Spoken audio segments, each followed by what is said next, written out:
Hello friend, नमस्कार, जोहार, जय मसीह की। तो दोस्तों, आज हम लोग बाइबल से एक पाठ को पढ़ेंगे और वह पाठ होगा मत्ती रचित सुसमाचार से 10 अध्याय का 16 से 25 पद तक, और इसके बारे में विस्तार से जानने का प्रयास करेंगे। इस पद में क्या है, क्या नहीं, और परमेश्वर क्या कहता है, इसी के बारे में आज हम लोग इस वीडियो में जानने का कोशिश करेंगे। तो चलिए हम लोग बिना देर किए हुए वीडियो को शुरू करते हैं। तो दोस्तों, मैं सबसे पहले बाइबल को पढ़ता हूँ, नया नियम मत्ती रचित सुसमाचार से, जो कि 10 अध्याय और 16 से 25 पद तक हम पढ़ेंगे। इसके बाद हम लोग इसका डिस्कशन करेंगे, इसके विषय में चर्चा करेंगे विस्तार से। तो चलिए हम बाइबल को शुरू करते हैं। भावी संकट।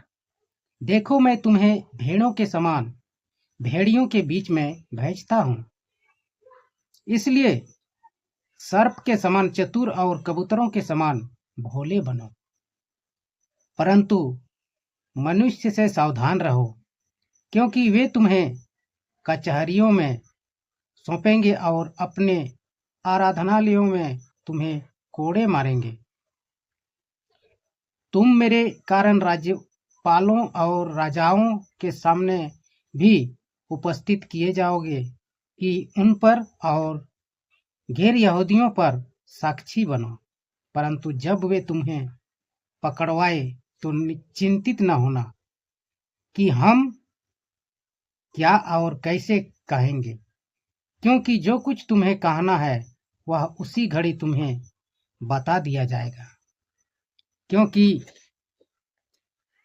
बोलने वाले तुम नहीं हो, परंतु यह तुम्हारे पिता का आत्मा है जो तुम में बोलता है। भाई अपने भाई को और पिता अपने बच्चे को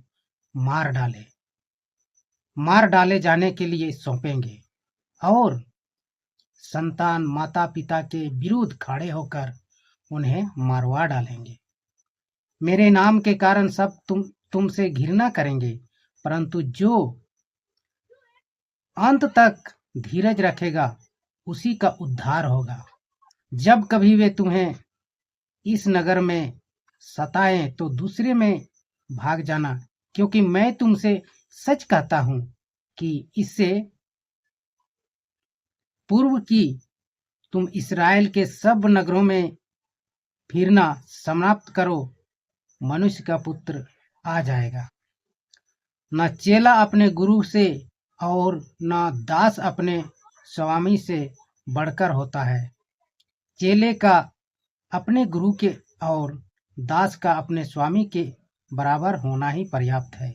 यदि उन्होंने घर के स्वामी को बलजबूल कहा तो घर के सदस्यों को क्या कुछ न कहेंगे। आमीन। तो दोस्तों, हमने बाइबल के पाठ को पढ़ा और बहुत ही ध्यानपूर्वक आप लोग सुने होंगे बाइबल क्या कहती है यीशु मसीह के चेले के बारे में। तो दोस्तों, यीशु के 12 चेले को उन्होंने सेवा कार्य के लिए भेजा था, तो उसी को फिर से उसने समझा करके भेज रहा था कि तुम जहां जाते हो वहां तुम्हें बहुत संकट में पड़ना होगा, बहुत संकट झेलना पड़ेगा। तो उसी के लिए बाइबल में ये लिखा है, देखो मैं तुम्हें भेड़ों के समान भेजता हूँ, भेड़ियों के बीच में। तो हम लोग जानते हैं, भेड़ अगर भेड़िए के बीच में जाएंगे तो नोच नोच कर खा जाएंगे। उसी तरह चेला को भी यीशु मसीह बोले थे कि तुम लोगों को मैं भेज रहा हूँ भेड़िए के बीच में, तुम लोग एक भेड़ हो और भेड़ियों के बीच में, हो सकता है तुम्हारे साथ बहुत सारा कठिनाई आएगी। तो तुम लोग किस तरह तुम लोगों को रहना है, वो चीज मैं इस यीशु मसीह उनको बता रहे थे। इसलिए इसलिए तुम लोग को कैसे रहना है, इसलिए सर्प के समान चतुर और कबूतरों के समान क्या रहना है, भोले रहना है। सांप के समान तुमको चतुर रहना होगा तुम लोगों को, और कबूतर के समान भोला रहना है, ताकि क्योंकि वे तुम्हें कचहरियों में सौंपेंगे। तुमको हो सकता है वो लोग कचहरी में सौंप देंगे और अपने आराधनालयों में तुम्हें कोड़े मारेंगे। तुमको आराधनालय में कोड़े भी मार सकते हैं। तुम मेरे कारण राज्यपालों में और राजाओं के सामने भी उपस्थित किए जाओगे। मेरे कारण, प्रभु यीशु मसीह के कारण उनके चेले को राजाओं के सामने भी लाया जा सकता है, उसके सामने उपस्थित करा सकता है। तो इस तरह तुम लोग बहुत ही सावधानी से काम करोगे। उन पर और गैर यहूदियों पर साक्षी बनो, परंतु जब वे तुम्हें पकड़वाएं तो चिंता मत करना। अगर कोई भी तुमको पकड़वाता है तो तुम चिंता थोड़ा सा भी नहीं करना, क्योंकि जो कुछ तुम्हें कहना है वह उसी घड़ी तुम्हें बता दिया जाएगा।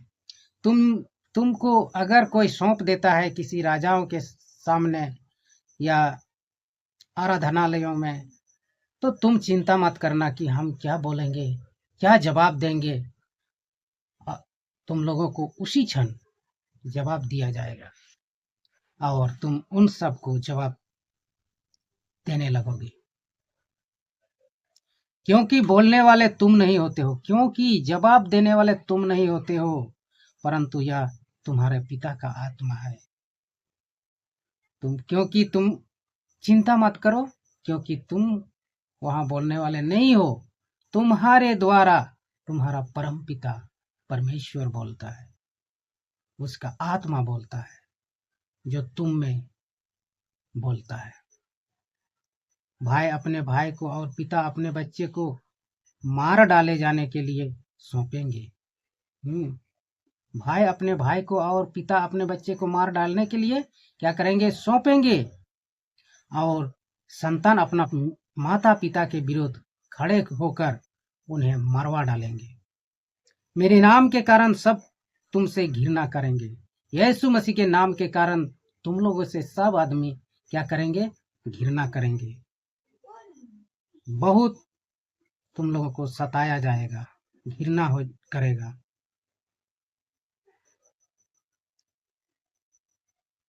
धीरज रख करेंगे, परंतु जो अंत तक धीरज रखेगा, लेकिन जो अंत तक धीरज रखेगा,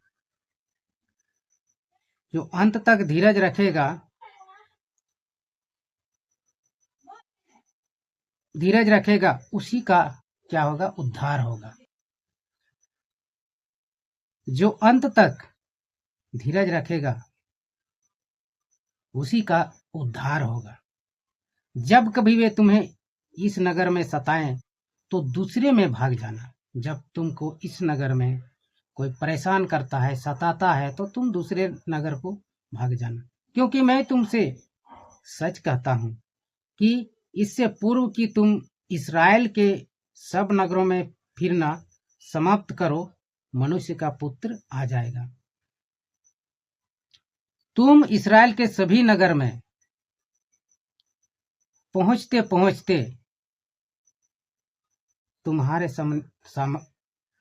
समाप्त नहीं कर पाओगे, उसके पहले ही मनुष्य का पुत्र आ जाएगा, यीशु मसीह आ जाएगा।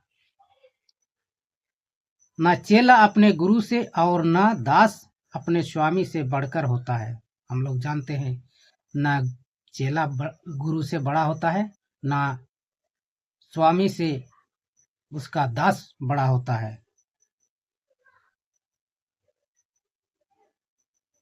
है, चेले का अपने गुरु के और दास का अपने स्वामी के बराबर होना ही पर्याप्त है। यदि उन्होंने घर के स्वामी को बलजबूल कहा तो घर के सदस्यों को क्या कुछ न कहेंगे। आमीन। तो दोस्तों, आज का इस वीडियो में हम लोगों ने सुना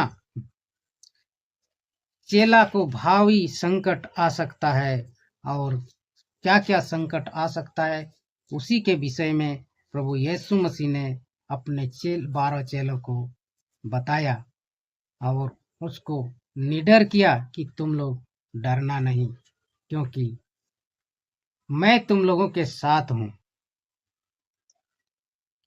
तो दोस्तों, आज का इस वीडियो में हम लोगों ने सुना, जाना, समझा कि डरना नहीं चाहिए।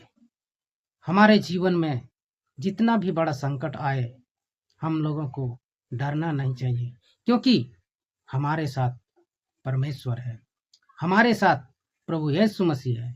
हम परमपिता परमेश्वर के बेटा बेटी हैं, इसलिए हमें चिंता नहीं करना है, हमें प्रतिदिन प्रार्थना करना है। तो आज का वीडियो में, आज का बाइबल पाठ से हमें शिक्षा मिलती है कि हमें कभी भी चिंता होने की जरूरत नहीं है, हमें कभी भी डरने की जरूरत नहीं है, क्योंकि हमारी ओर से परमपिता परमेश्वर बोलते हैं या वही करते हैं। तो दोस्तों, आज का इस वीडियो में इतना ही। फिर मिलते हैं नेक्स्ट वीडियो में। तब तक के लिए जय मसीह की।